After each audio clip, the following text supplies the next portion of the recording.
The Galactic Command stood as the most elaborate structure of authority the stars had ever known, a coalition forged by centuries of treaties, layered protocols, and an arrogance born from long stability.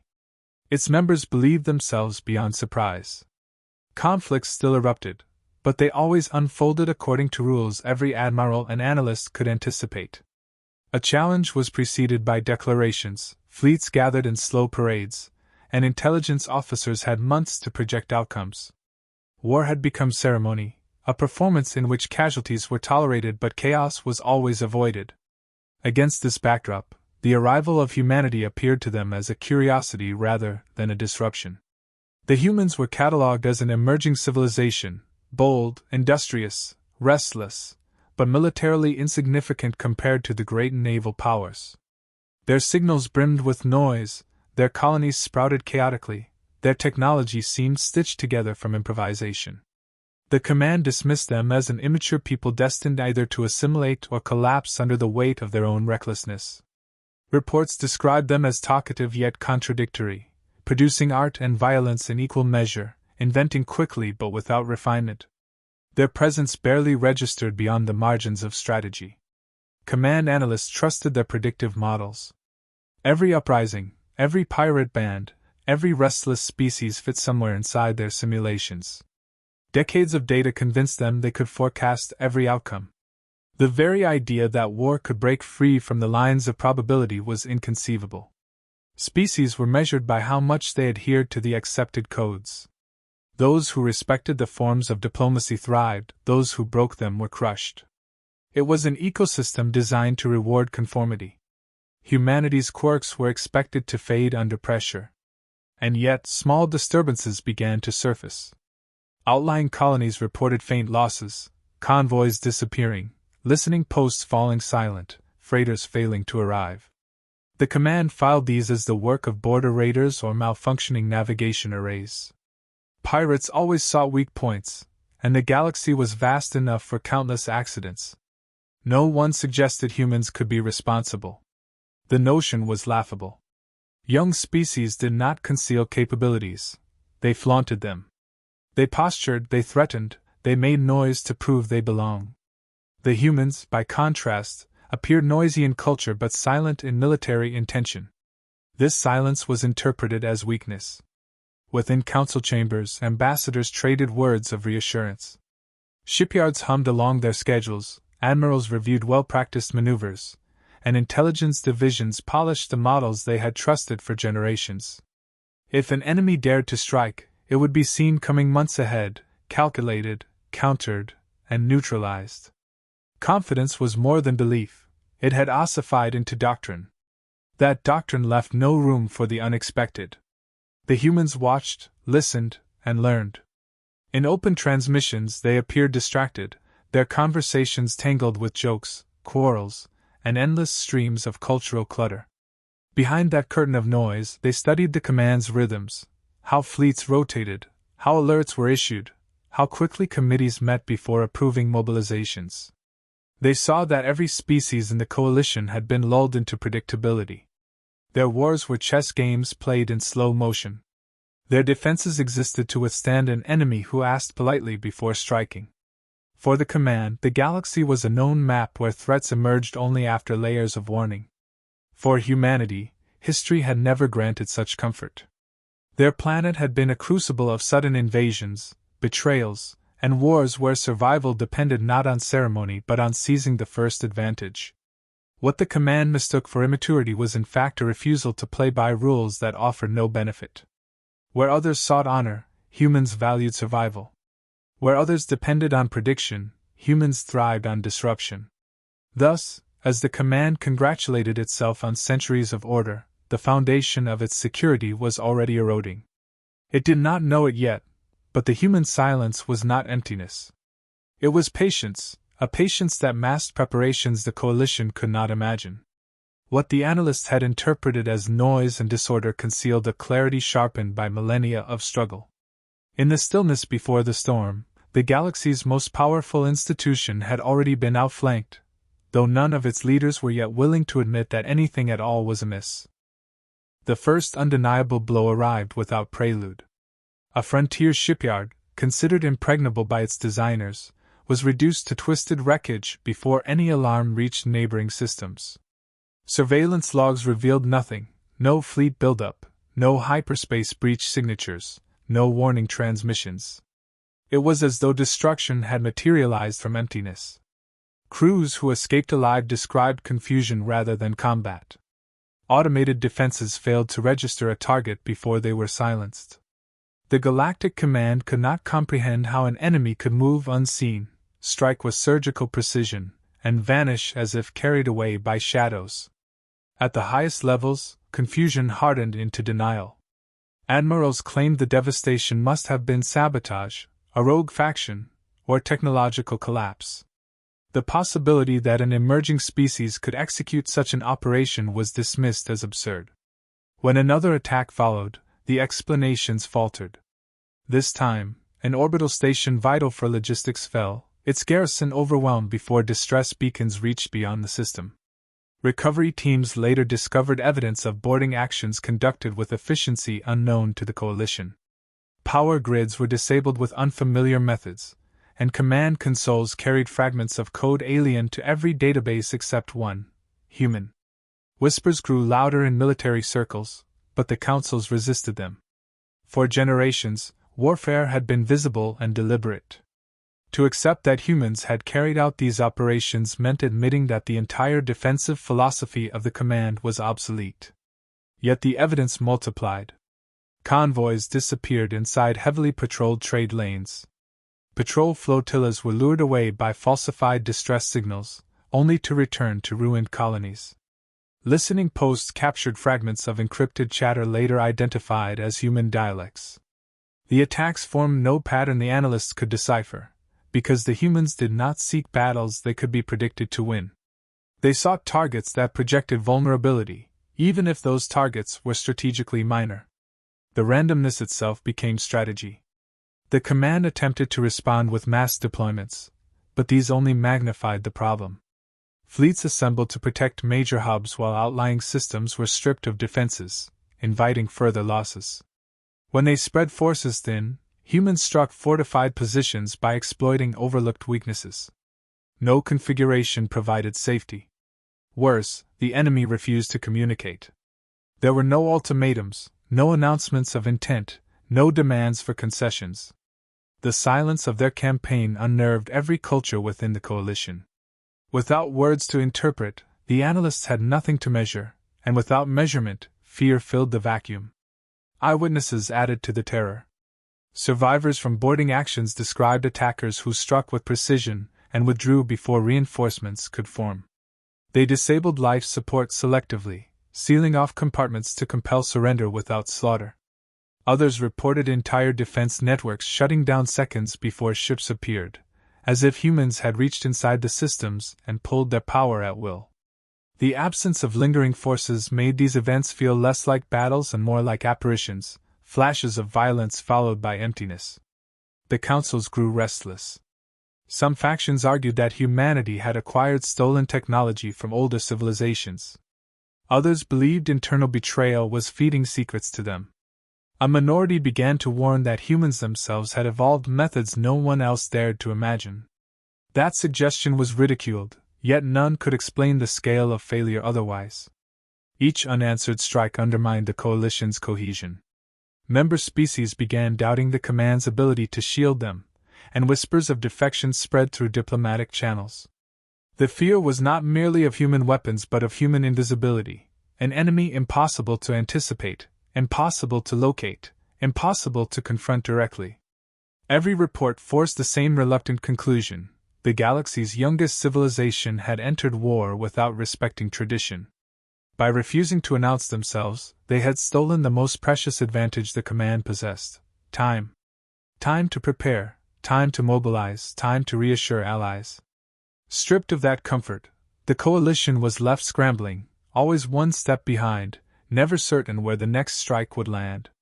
In that uncertainty lay the first cracks of true panic, for a structure built on predictability could not endure a war without rhythm.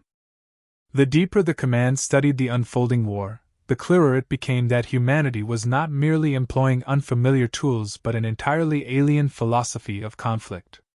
Every other civilization in the coalition approached war through ritual and predictability.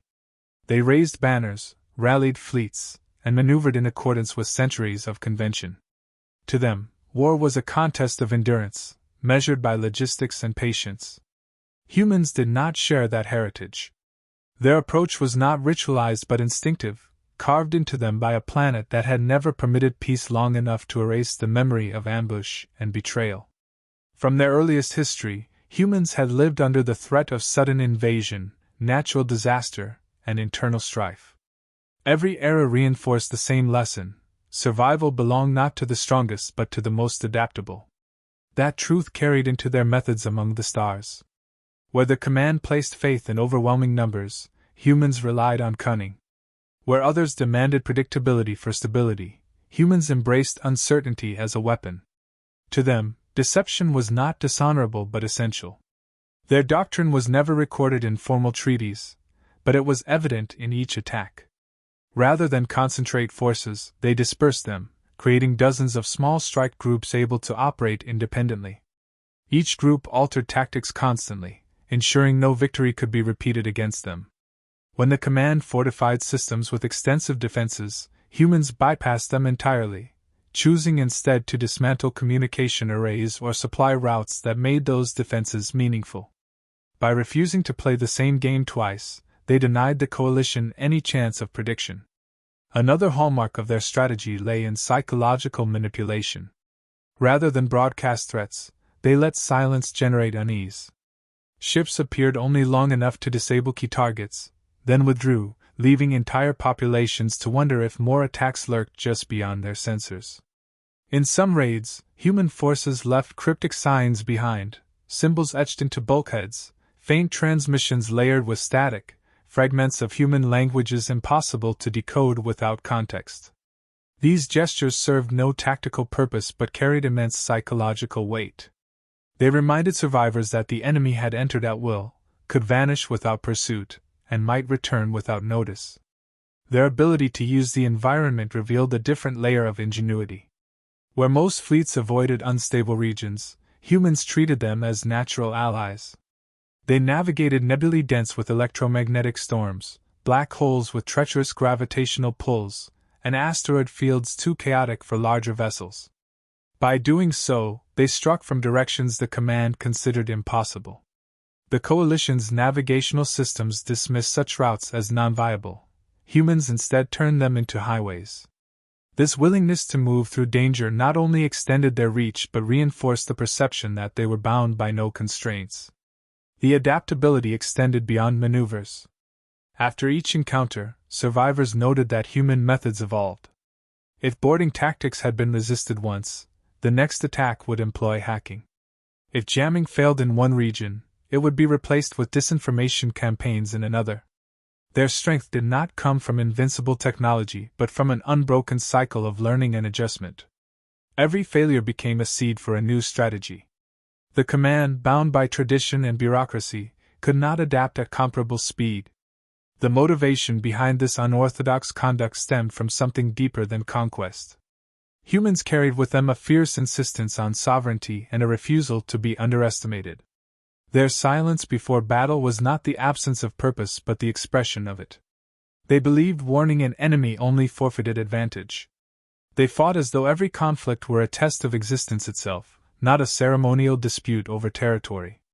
This mindset baffled cultures that had grown accustomed to carefully moderated wars, where limits were respected and outcomes negotiated. For humans, limits were chains to be broken, and outcomes were dictated only by survival. As evidence of their doctrine mounted, even skeptics within the command were forced to concede the reality. Humanity was not an anomaly to be explained away but a force with a consistent logic: strike fast, adapt instantly, and never give the enemy time to recover. Against such an approach, the coalition's greatest strength, its reliance on predictability, was transformed into its most fatal weakness. What began as astonishment had already turned to dread, for the command realized it was fighting not merely a species but a philosophy rooted in an unshakable will to prevail. The relentless rhythm of human strikes left the Galactic Command staggering. What had begun as scattered disruptions evolved into a campaign that exposed every weakness of the coalition. Entire councils convened in emergency sessions, their chambers filled with silence more often than debate. Admirals who once projected calm authority now confessed their fleets were being outmaneuvered, their plans rendered irrelevant before they could be enacted. Intelligence chiefs who had built careers on prediction admitted their models no longer matched reality. The very pillars of the coalition's credibility cracked under the weight of failure. Disunity soon followed. Each member species began accusing others of negligence or collusion. Some argued that traitors within the command must have leaked critical information to humanity, for no other explanation seemed tolerable.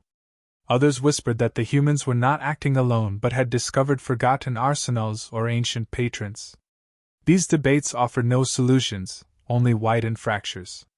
Trust, once the foundation of the coalition, eroded with each unanswered raid. Smaller civilizations began to ask whether allegiance to the command offered any real protection at all. The whispers spread further among frontier populations. Refugees spoke of human forces appearing like predators from myths, striking with the precision of hunters who chose their prey without warning. To many, the humans were no longer seen as reckless upstarts but as echoes of something primordial the galaxy had forgotten. Fear magnified their image beyond numbers or firepower. In markets and taverns, rumors flourished. Humans could walk unseen through void, manipulate stars, or speak in codes that rewrote machines. Panic exaggerated reality, but the command's inability to disprove these tales only made them more persuasive. Meanwhile, strategic disarray deepened. Vast fleets assembled to defend core worlds, leaving lesser colonies exposed. Yet those fortified hubs were never attacked. Instead, humans struck the supply arteries, communication nodes, and economic lifelines that sustained the great strongholds. Attempts to counter these moves only created new vulnerabilities. When the coalition massed fleets to pursue raiders, they found themselves chasing shadows across empty coordinates. When they dispersed to guard multiple systems, the humans concentrated firepower on isolated targets. Whatever path the command chose, it was the wrong one. Efforts to take the initiative collapsed. Several campaigns were launched to invade Sol itself, but human space defied conventional entry. Fleets emerged from hyperspace to find carefully prepared ambushes or, worse, nothing at all, planets shielded by deception, coordinates falsified, or defenses activated from hidden positions. These counteroffensives drained resources while yielding no victories. The more the command sought to impose control, the clearer it became that humans had already seized control of the conflict's tempo. The economic impact rippled outward. Trade convoys dwindled, frontier markets starved of supplies, and critical industries slowed to a crawl. Insurance costs for shipping skyrocketed, and some corporations refused to operate under command protection altogether.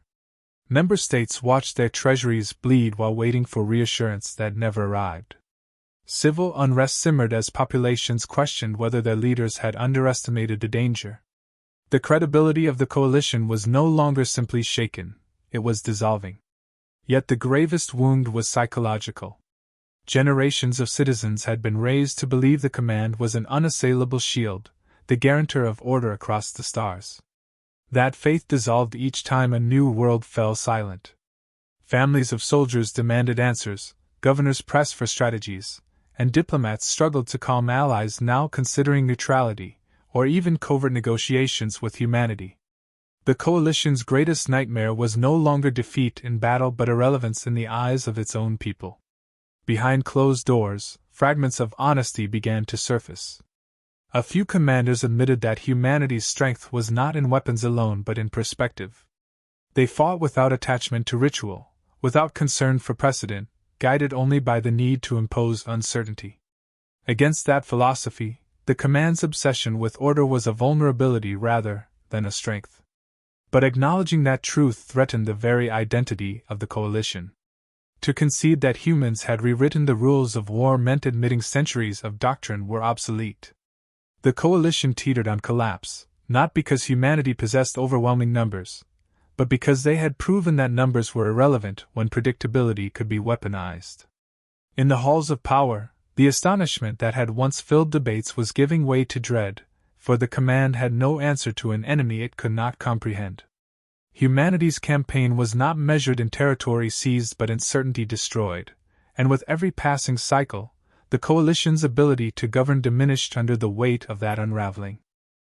The breaking point arrived not with a single battle but with a sequence of strikes so precise and coordinated that even the most skeptical leaders could no longer deny the reality.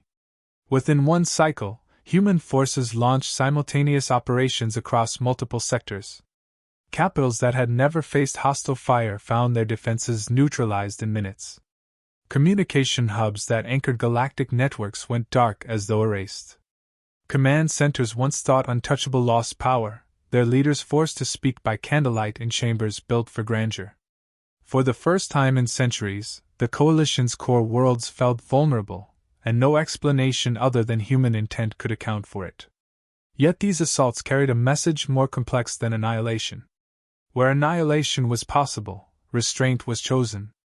Human fleets disabled infrastructure but spared populations. They seized control of orbital platforms but left governments intact, only stripped of authority to wage further resistance. They humiliated rather than eradicated. This restraint deepened the astonishment. For if humanity had sought conquest, the command might have rallied around desperation. Instead, the coalition was confronted with the reality that humans could destroy but chose not to. That choice was more frightening than destruction itself, for it demonstrated complete confidence. In the aftermath, a captured envoy was brought before senior officials. Not a general or an admiral, but a representative whose calm words cut deeper than any weapon. The envoy spoke without threat or apology, explaining that humanity did not owe warnings to those who assumed superiority. Predators did not announce themselves to prey. For generations, the galaxy had convinced itself that war required ceremony, but to humans, survival was justification enough. They had not sought to overthrow the coalition, only to demonstrate that underestimation was a mistake that would never be repeated. The declaration forced a reckoning. Within the coalition, the old order fractured. Species who had once mocked humanity now demanded treaties. Others who had relied on the command's protection now looked to humanity as the more reliable guarantor of security. Diplomats scrambled to contain the shift, but the balance of power had already moved. Respect, once denied, had been seized not by diplomacy but by the demonstration of unpredictability. Humanity had carved its place not as supplicants but as equals, or perhaps something more, a force that could bend tradition to its will. The new agreements that followed were written in a language the coalition had never used before. They spoke not of compliance but of coexistence. Borders were redrawn with recognition of human sovereignty, trade channels opened with unprecedented concessions, and representation granted at the highest levels of governance. None of this was offered willingly. It was extracted by the unspoken truth that the alternative was continued humiliation. For the command, it was a retreat masked as diplomacy. For humanity, it was proof that fear could be reshaped into respect. What lingered after was not hatred but awe. Analysts who once dismissed humans as noisy and reckless now admitted they had misread noise as confusion when it was in fact camouflage. Admirals conceded that their fleets had been beaten not by superior firepower but by superior imagination. Populations who once considered humans irrelevant now whispered of them as the most dangerous species in the stars, not because they destroyed without mercy, but because they waged war without warning and ended it on their own terms. The coalition survived, but it emerged changed. The illusion of control had been shattered. For the first time in living memory, its leaders carried the knowledge that they were not the arbiters of war. The astonishment that had begun with disbelief concluded with recognition. Humanity had demonstrated a principle larger than any fleet or fortress. Survival did not belong to those who trusted systems of order but to those willing to exploit disorder. In a galaxy built on tradition, humans had proven that tradition was only as strong as the first species willing to ignore it. Thus the war ended not with triumphal declarations but with silence, the same silence that had accompanied every human strike. It was silence filled with understanding, a reminder that a young civilization had taught the most ancient powers a lesson they could never forget. The coalition's astonishment lingered, etched into history, not as a story of conquest but as the revelation that the rules of war had been rewritten, and humanity had authored the new chapter.